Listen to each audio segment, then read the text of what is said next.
Dairanta ang inspirasyon sa bagong awit ni Kapuso artist and singer Sams David. Maayong buntag, Sams! Welcome back dito sa GMA Regional TV Live. Paki-shoutout naman sa mga fans mo dito sa Central and Eastern Visayas.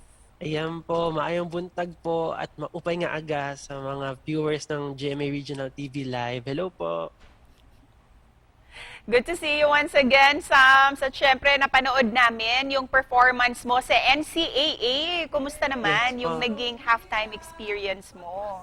Masaya po bawat NCAA performance ko. Super na-enjoy ko po kasi na-miss kong kumanta in front of an audience. Kaya grateful po ako sa GMA for letting me and giving me an opportunity to, share my talents again. Halatang masaya ka talaga sa ginagawa Opo. mo, Sams. Pero, sa mga performances mo ba noon na may mga instances ba nakabado ka at may mga kaibigan ka bang malaya mong naibabahagi ito sa kanila? Opo, siguro importante po yun para sa akin yung mga taong people I choose to surround myself with. Malaking tulong po sila sa akin with my mental health and emotional health. True. Malaki talaga yung naitutulong, no, ng ating mga kaibigan.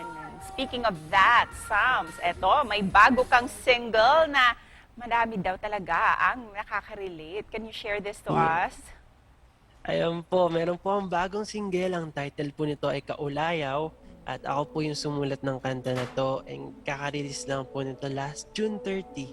And I hope napakinggan nyo na, or if di nyo pa napapakinggan, please make sure to stream it on all digital platforms worldwide. Wow, gusto malaman ng ating mga kapusong Bisaya, Sams, kung anong ibig Mhm. sabihin ng kaulayaw. Oo, totoo Yun bang po, even almost... nga kasi Tagalog word po yun, even yung mga ibang Tagalog din nila alam yung meaning ng word na yun kasi very malalim siya. Yes. Ang meaning ng kaulayaw ay constant and intimate companion. At Sams, totoo bang almost 2 to 3 years mo daw itong pinag-isipan, yung title ng song na ito? Opo, kasi actually matagal ko na nasulat si Kaulayaw and before, Untitled po talaga yung pangalan niya. Untitled Final, yun lang yung pangalan niya nung pinasa ko sa GMA. And pinapili ko po sila of which song yung pipiliin nila. Dalawa po kasi yung pinasa ko eh. Yung isa may title na and almost ready na to release, i-record na lang. And si Kaulayaw, very ano lang siya, raw and untitled pa nga. Kaya hindi ko po in-expect na siya yung pipiliin. Siguro po, nakitaan ng potential ng GMA Music yung kanta and hindi nga po sila nagkamali sa pinili nila. And we heard also, Sam, na this is your first self-penned single under GMA Music. Ano ba yung naging inspirasyon mo sa pagsulat ng song na ito, ang Kaulayaw?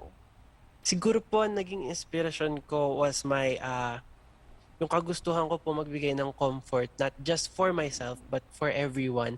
Kasi this song has been my comfort song for the last 2 years, 3 years na rin. And aside that, this is your comfort song. It seems na very special din talaga ito Super. sa'yo. Oo. Kaya naman, can we ask for a sample? Kahit a few lines lang, Sams? Ikaw ang kanlungan, ang aking takbuhan, aking sandalan sa tuwing nahihirapan. O aking mahal. Ayun po. Ready, di ba? Thank you, Sams, ha. Thank you po, Comfort Miss song nga Cecil. naman talaga itong Kaulayaw. Kaya naman, saan ba ito pwede ma-download at mapakinggan ng ating mga kapuso?